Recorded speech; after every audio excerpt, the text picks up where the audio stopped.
Assalamualaikum warahmatullahi wabarakatuh. Saya dari kelompok 4 akan membahas tentang bentuk-bentuk tes komponen bahasa, yaitu tes bunyi bahasa, tes kosakata, dan tes tata bahasa. Di sini ada rekan saya, yaitu ada Adik Kurniawan sama Novi Fauzia. Saya akan membahas tentang tes bunyi bahasa. Bunyi bahasa adalah bunyi yang merupakan perwujudan dari setiap bahasa yang dihasilkan oleh alat ucap manusia yang berperan di dalam bahasa. Sistem simbol-simbol yang digunakan oleh suatu kaum untuk berkomunikasi. Jadi, unsur bunyi bahasa di sini atau dalam bahasa Arab menjadi sangat penting untuk kita pelajari. Karena apa? Karena untuk atau agar pengucapan bahasa Arab sesuai dengan aturan-aturan bahasa Arab, bunyi bahasa Arab yang telah ditetapkan. Penguasaan terhadap unsur-unsur bunyi bahasa Arab terutama bukan hanya pada pelafalan atau ucapannya saja, tetapi kepada intonasinya juga kita harus dipelajari.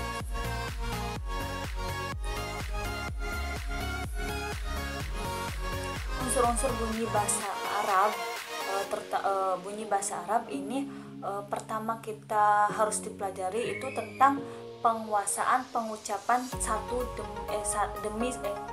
demi satu huruf, yaitu mengucapkan lafal-lafal hijaiyah sesuai dengan makhrajnya. Nah, karena apa? Karena di dalam bahasa Arab itu kalau salah ucapan berarti salah arti. Misalnya kata kolbu, tapi si dia itu karena tidak memperhatikan makhrijul huruf, jadi dia mengucapkannya salah, yaitu kalbu. Sedangkan menurut si A itu pengennya kolbu, hati, tapi karena tidak nganuin makhrajnya, tidak memperhatikan makhrijul hurufnya, yaitu menjadi kalbu, kan jadi beda arti, yaitu kalbu itu anjing ya.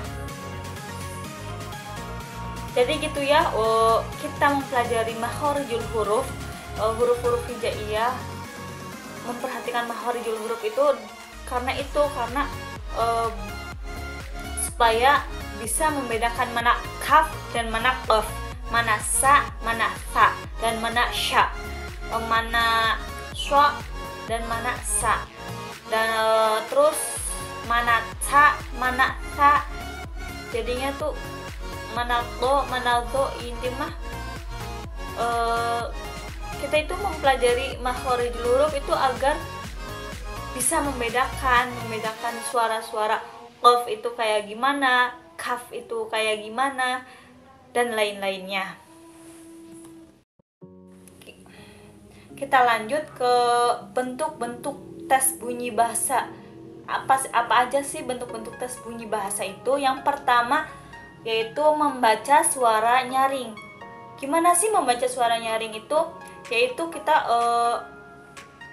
dengan intonasi yang jelas, terus suara tekanan yang jelas, dan kita tahu di mana kita berhenti dan di mana kita akan lanjut membacanya. Misalnya ada teks bacaan ya, tentang keluarga. Ismi Usman, ana tabibun wa a'malu fil mustashfa. Ismi Usman, nama saya Usman. Jadi memperkenalkan saya itu Usman. Jadi kita berhenti dulu. Ismi Usman, ana tabibun wa a'malu fil mustashfa. Saya seorang dokter bekerja di rumah sakit. Nah, jadi antara berhenti dan lanjut itu kita mengetahuinya. Jadi kita harus mempelajari terjemahannya apa supaya kita tahu, oh ini tuh harus berhenti loh, ini tuh harus tinggi, ini harus turun. Misalnya menanyakan kabar, kaifa halukum, masa kaifa halukum, masa kayak gitu kan nggak mungkin. Oke. Jadi kita paham ya, membaca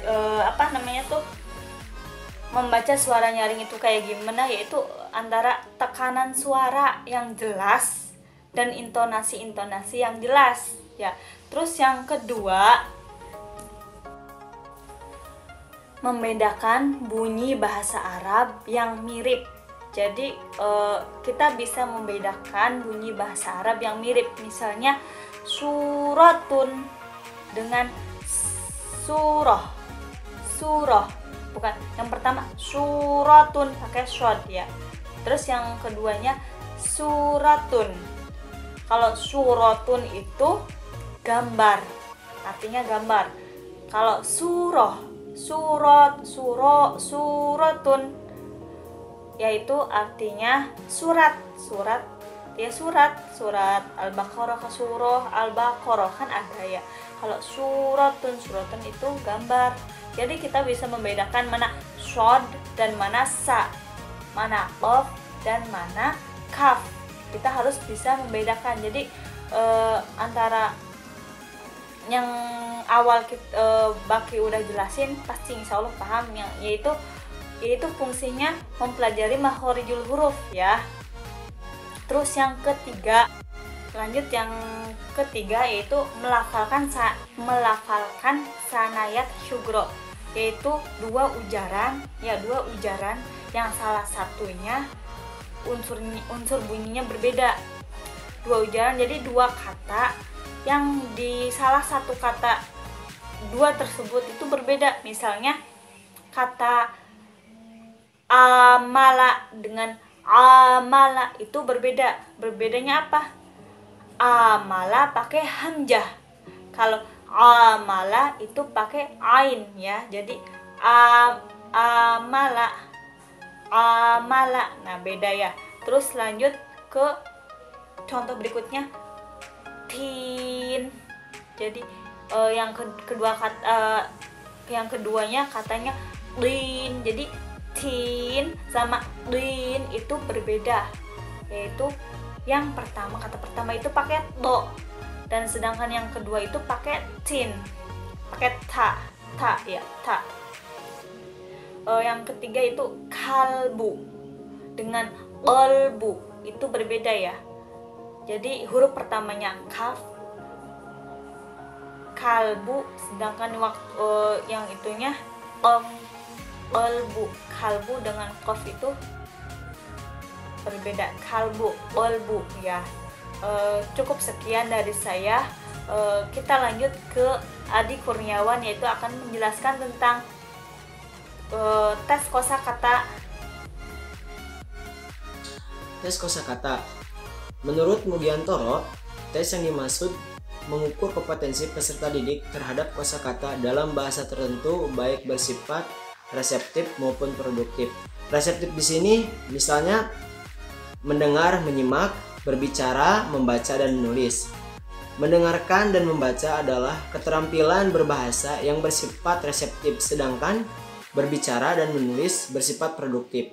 Tes kosakata juga dapat dikelompokkan menjadi tes pemahaman dan tes penggunaan. Yang pertama, tes pemahaman.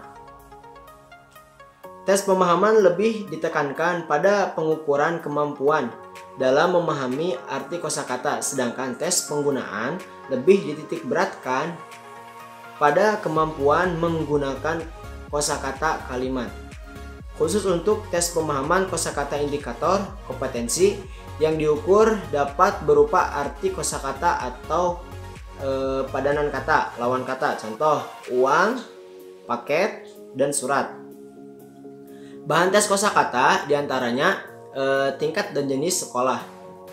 Tingkat dan jenis sekolah di sini, perbedaan tingkat dan jenis sekolah akan menuntut adanya perbedaan pemilihan kosakata yang diteskan. Pembedaan kosakata yang diteskan pada umumnya didasarkan pada buku pelajaran dipergunakan untuk masing-masing tingkat dan kelas dan yang bersangkutan. Yang kedua, tingkat kesulitan kosakata. Pemilihan kosakata yang diteskan hendaknya juga mempertimbangkan tingkat kesulitannya. Yang terakhir, kosakata pasif dan aktif. Kosakata pasif dan aktif di sini kosakata yang hanya untuk dipahami dan tidak untuk dipergunakan. Kosakata aktif adalah kosakata yang dipergunakan untuk menghasilkan bahasa dalam komunikasi.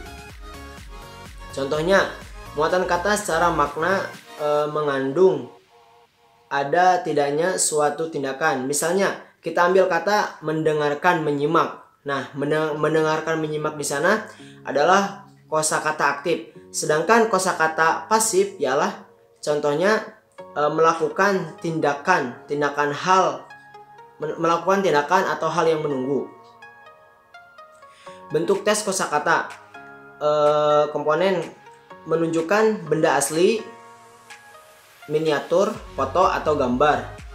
Yang kedua, memperagakan kata tersebut, kemudian memberikan asosiasi makna, kemudian membuka dan mencari makanan kata dalam kamus. Terima kasih. Bismillahirrahmanirrahim. Pada pembahasan yang ketiga ini atau pembahasan yang terakhir, saya akan membahas tentang tes tata bahasa. Apa itu tes tata bahasa? Tes tata bahasa dalam bahasa Arab itu biasa kita kenal dengan tes qawaid, atau disebut juga dengan dalam istilah linguistiknya kita mengenal dengan istilah sintaksis. Dalam aturan tes tata bahasa ini kita difokuskan ke dalam dua aturan, yaitu nahu dan sorofnya. Nahunya ke dalam pembentukan kalimat, serta sorofnya itu ke dalam pembentukan katanya. Nah, tes tata bahasa ini merupakan suatu komponen yang sangat penting. Kenapa? Karena dengan pemahaman tes tata bahasa atau dengan pemahaman kita terhadap aturan-aturan atau kaidah-kaidah tata bahasa, kita bisa berkomunikasi dengan bahasa yang baik dan benar sesuai dengan gramatikal. Nah, di sini dalam bukunya Ahmad Fuad Effendi yang berjudul Metodologi Pengajaran Bahasa Arab, beliau menyebutkan bahwa pengajaran tata bahasa atau kaidah bahasa berfungsi sebagai penunjang tercapainya kemahiran berbahasa. Tes bahasa bukan tujuan, melainkan sarana untuk dapat menggunakan bahasa dengan baik dalam berkomunikasi. Nah, dapat disimpulkan bahwa tes tata bahasa ini merupakan suatu aturan atau kaidah tentang konsep pembelajaran aturan-aturan atau kaidah-kaidah dalam berbahasa Arab. Nah, tes tata bahasa ini meliputi tujuan, metode, kemudian materi, dan evaluasi. Untuk melakukan tes tata bahasa ini ada beberapa cara. Di sini saya akan menyebutkan beberapa cara tersebut. Yang pertama ada substitusi kata atau dalam bahasa Arabnya itu disebut dengan istibdal. Di sini itu seperti mencari sinonim. Jadi nanti itu guru menyuruh siswanya untuk mencari kata yang ada di dalam kurungnya itu, kata tersebut itu menyerupai kata apa, serupa dengan kata apa. Yang kedua ada kalimat dengan pelengkap makna atau milfaroh. Nah, itu di sini guru menyediakan sebuah satu kalimat, tapi di dalam kalimat itu kalimatnya masih rumpang.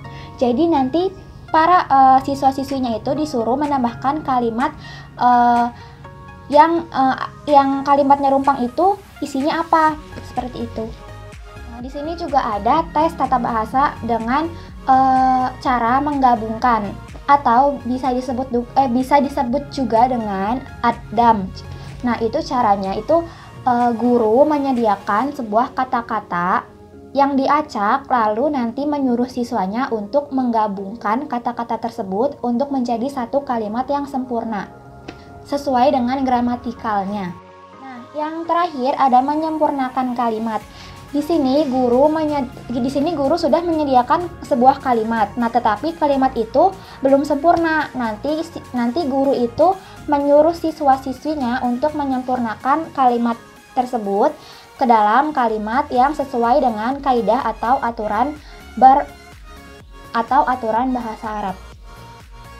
Nah, cukup sekian presentasi dari kelompok 4. Kurang lebihnya mohon maaf. Wassalamualaikum warahmatullahi wabarakatuh.